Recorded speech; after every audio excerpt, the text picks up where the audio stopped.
La sorcellerie, c'est carrément l'ensemble de toutes les pratiques occultes. Dans la sorcellerie, il y a la magie. Il y a même plusieurs types de magie. Il y a la magie blanche, la magie noire, la magie rouge. Et il y a beaucoup de magie, il y a beaucoup de pratiques. La sorcellerie englobe tout cela, toutes ces pratiques occultes, des gens qui travaillent avec des puissances mystiques. C'est ça la sorcellerie. Et un vrai sorcier n'est pas simple. Un vrai sorcier, il doit avoir un esprit qu'on appelle un démon, que les autres, les musulmans, appellent le djinn. Un démon qui collabore avec le sorcier, et ce démon-là, le sorcier lui donne les ordres. C'est pourquoi vous allez voir que celui qui pratique la magie, celui qui évoque les esprits, il a souvent un nom qu'il évoque, il a souvent un dieu qu'il évoque. Il a souvent, soit il appelle une femme. Il y en a des sorciers, leur démon c'est une femme. Il y en a d'autres, leur démon c'est un homme. Il y a des magiciens qui ont des esprits des hommes, d'autres leurs esprits ce sont des femmes. Vous voyez, il prie une certaine statuette et voilà. Et puis il le fait souvent en secret, dans le secret. C'est pourquoi vous voyez à certaines personnes qui vous diront, il a une chambre que personne d'autre n'a le droit d'y pénétrer. C'est sa chambre secrète, c'est là où il évoque, n'est-ce pas, des choses. Mais d'autres, ils jouent dans le camouflage. Tu ne peux pas savoir qu'il est dans les chances bizarres. Tu ne peux pas savoir, tu manges avec lui. Jésus, un jour, il a dit, je vous ai tous choisis, vous êtes tous avec moi, mais l'un de vous est un démon. Et les gens ont posé la question, comment savoir que l'un de nous est un démon? Il a dit, vous allez voir, c'est lui qui va tremper le pain dans la même soupe que moi, c'est lui là. Et Judas, il était là, il a trempé le pain dans la même soupe que le Seigneur Jésus. Donc un vrai sorcier, il doit avoir ses esprits, ou son esprit, qu'il évoque, qu'il appelle et qu'il envoie pour aller faire du mal, aller causer beaucoup de dégâts.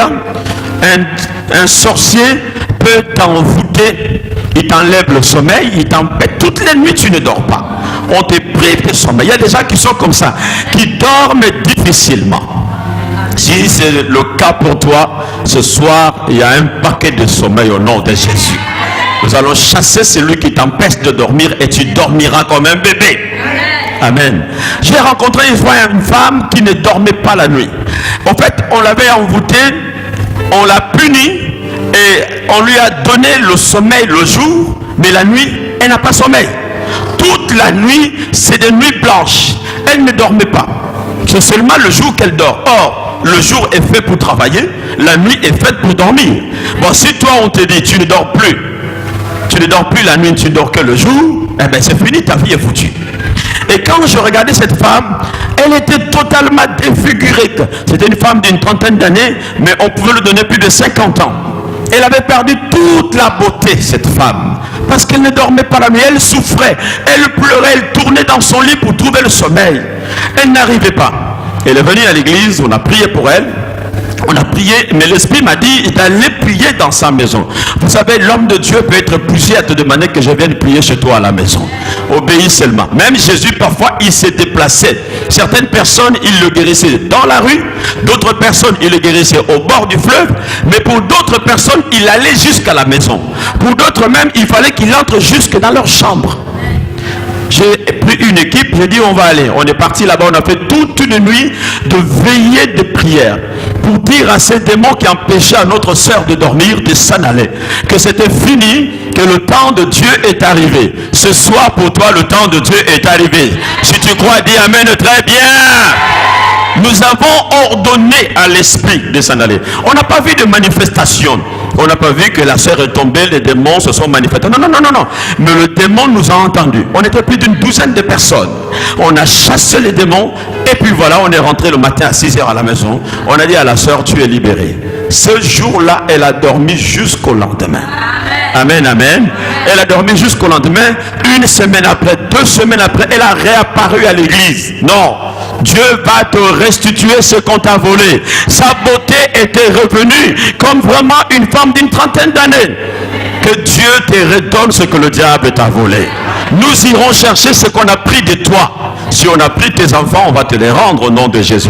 Si on a pris ton argent, on va te les rendre au nom puissant de Jésus. Parce que quand un sorcier, comme il travaille avec un esprit, il n'a pas besoin de se déplacer lui-même. C'est l'esprit qui fait l'affaire. Il envoie l'esprit d'aller accomplir une mission. Je fais une parenthèse. Il arrive parfois que l'esprit là, qui travaille avec un sorcier, se fâche même contre le sorcier. Parce que quand l'esprit qui a été envoyé rencontre une puissance là-bas, l'esprit revient contre le sorcier en force. Il peut se fâcher contre le sorcier. Soit il dira au sorcier, tu n'as pas donné ce qu'il fallait donner. Et on a vu des maisons de certains sorciers qui ont été frappés par leurs propres esprits. C'est pourquoi je déclare que l'esprit qu'on envoie contre toi, nous allons le renvoyer contre celui qui l'a envoyé. Oh, si tu l'as dit, amen, très bien. Nous allons renvoyer les mêmes esprits qu'ils nous ont envoyés. Nous allons les renvoyer en mettant le feu dans leur cœur. Amen. Ils vont retourner chez le maître sorcier avec le feu dans la queue. Et la maison du sorcier va prendre feu au nom puissant de Jésus. Ta prière va faire des dégâts de l'autre côté.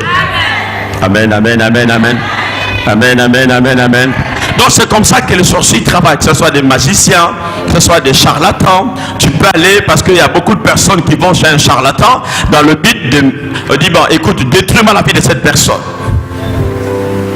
Pendant que toi tu te prépares tranquillement. C'est pour cela qu'il est important que vous soyez protégés.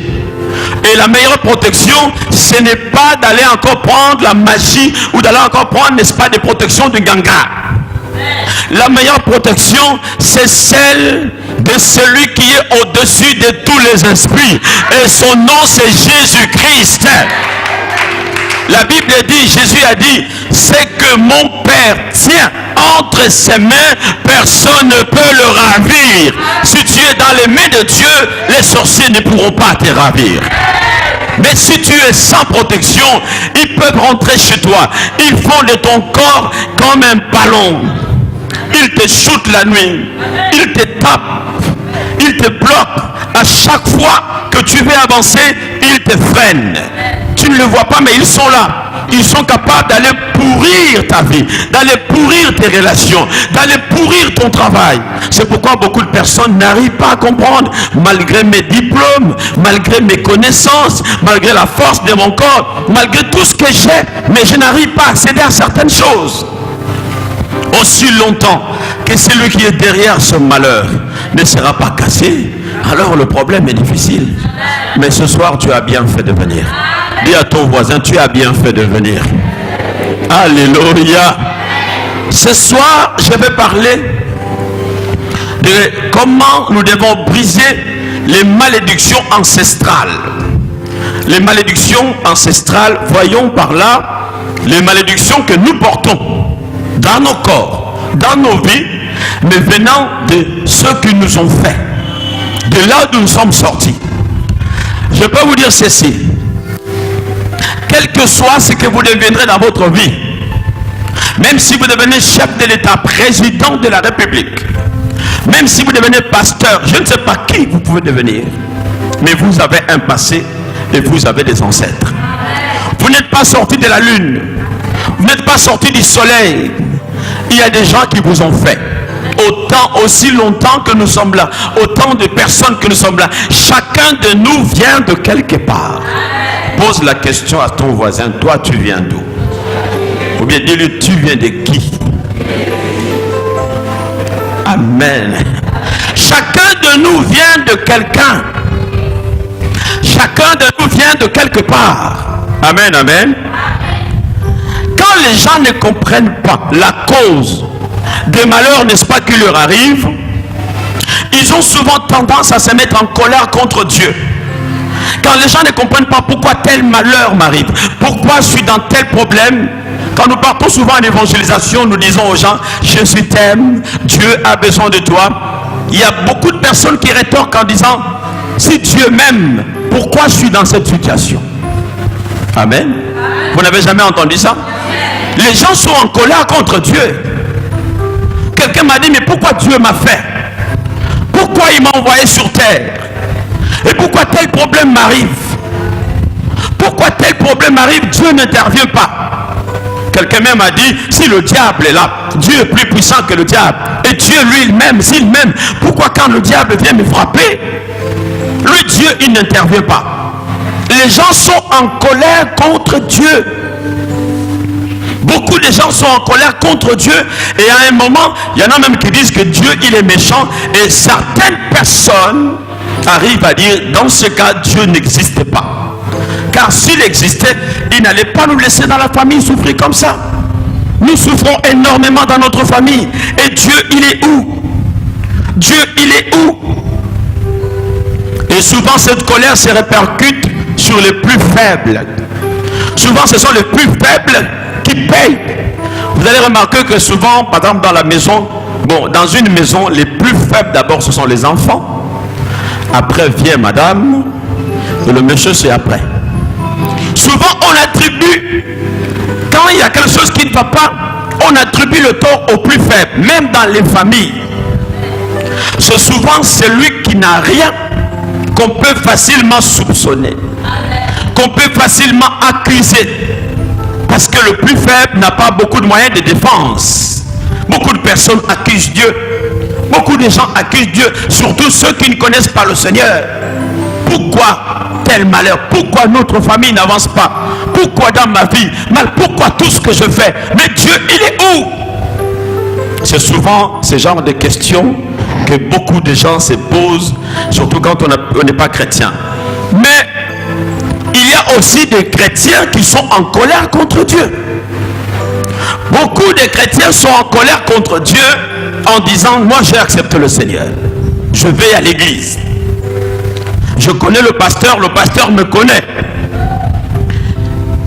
Mais pourquoi Dieu n'a pas empêché tel malheur de m'arriver à la maison? Et pourtant j'ai prié, mais tel malheur m'est arrivé. Il était où ce Dieu-là? C'est la même chose que Caïn aussi avait fait avec Abel. Quand il y a eu le problème entre Caïn et Abel, l'offrande d'Abel avait été acceptée, celle de Caïn n'avait pas été acceptée. Caïn s'est fâché et il a tué son frère Abel. Quand Dieu lui pose la question, où est ton frère Abel? Écoutez la réponse de Caïn contre Dieu. Il est même fâché contre Dieu malgré que c'est lui le fautif. Il dit à Dieu, est-ce que je suis le gardien de mon frère? Est-ce que j'ai été embauché pour surveiller mon frère?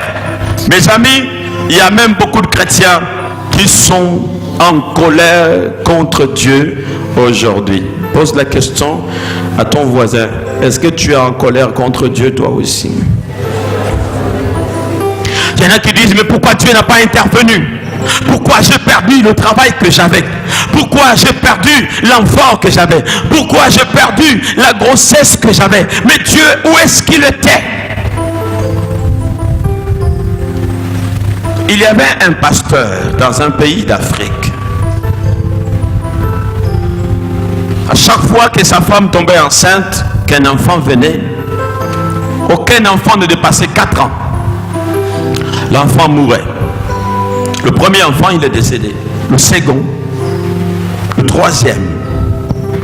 Alors, au 4e enfant, le pasteur était désespéré. Il a dit à sa femme, si celui-ci meurt, on se sépare. Ce qu'on n'est pas fait l'un pour l'autre. L'enfant agrandissait. Madame avait peur dans le cœur. Pam, pam, pam, pam. 1 an, 2 ans, 3 ans. À la 4e année, l'enfant tombe malade. L'enfant tombe malade. On prie, l'enfant est toujours malade. Alors on amène l'enfant à l'hôpital. Le pasteur a dit, je ne partirai pas à l'hôpital. Allez avec l'enfant. Il dit à sa femme, de là-bas, si j'apprends qu'il est mort, et toi et l'enfant, restez là-bas. C'est terminé. Amen. Et vous savez c'est quoi? Vous allez peut-être me dire que le Seigneur a intervenu. Non, l'enfant est mort. Le 4e enfant, il est mort. Le pasteur s'est découragé, même pour aller prêcher la parole. Il a commencé à accuser Dieu. Pourquoi tu n'as pas intervenu? Pourquoi tu n'as pas intervenu? Pourquoi j'ai perdu le 4e enfant? Alors que je prie pour les enfants des autres que je vois vivants. On m'amène les enfants qui naissent, je le présente à Dieu. Ces enfants, ils sont vivants. Mais les miens, ils décèdent. jusqu'au 4e enfant que j'ai perdu. Il a dit à Dieu, si c'est comme ça, je ne prêche plus la parole. Je ne prêche plus la parole. Qu'est-ce qui se passe? C'est alors que Dieu a commencé à lui parler. Mes amis, cette affaire qu'on appelle malédiction, il faut vraiment les briser. La malédiction, c'est plus fort qu'un démon. Amen. Alléluia. Dites Amen. Une malédiction peut être plus puissante qu'un démon. Parce que quand la malédiction est là, la malédiction attire les démons. La malédiction, c'est comme un mauvais vent, comme une ombre diabolique et satanique qui s'approche de toi, qui te pourrit la vie, qui te paralyse, qui te démoralise. Tu ne vois pas l'adversaire, mais l'adversaire est là. C'est ça la malédiction. Tu ne vois pas l'adversaire, mais il y a un adversaire qui est là. Quand Dieu a béni, disons, quand Dieu a maudit le peuple de l'Égypte, en lui envoyant un esprit pour aller tuer tous les premiers-nés de l'Égypte afin de libérer le peuple d'Israël. La Bible déclare qu'on l'appelle l'ange exterminateur. Cet ange exterminateur, je vais vous en parler pendant ce séminaire, l'armée secrète de Dieu, l'armée des mauvais esprits de Dieu. Est-ce que vous savez que Dieu a aussi des mauvais esprits? Amen. Bon, c'est normal que vous ne dites pas Amen. Parce que c'est quand même étonnant comment Dieu peut avoir de mauvais esprits. Je vais te révéler dans la Bible. Parce que quand Dieu envoie la malédiction, ce ne sont pas les démons de Satan qui travaillent. C'est une autre armée de Dieu qui est toujours dans le secret, que Dieu envoie pour des missions de destruction quand il veut détruire un peuple ou un homme ou une femme ou une personne qui ne lui plaît pas. Amen, amen. Amen, amen. Ce sont des anges déchus, mais qui sont enfermés seulement pour ces missions-là, qui ne sont pas les démons de Satan, parce que les démons travaillent pour Satan.